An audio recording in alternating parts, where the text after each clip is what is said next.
Pagkat si Jesus ay ating kasama, sumiran hindi alintana.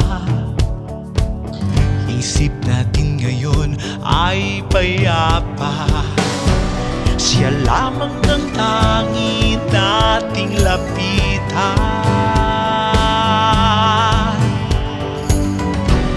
Kailan may hindi niya tayo iiwan.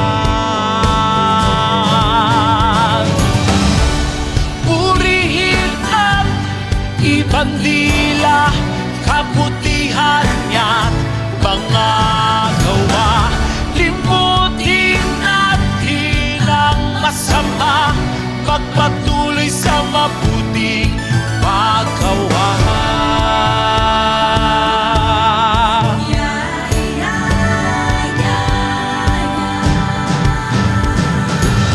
Huwag ipagyabang kasalukuyan, di natin alam ang kinabukasan. Lumakad lang sa kanyang katwiran, sa mabuting bagay di tayong magkukulang.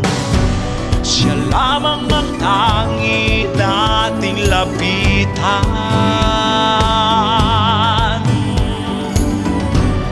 Kailan may hindi niya tayo iiwan.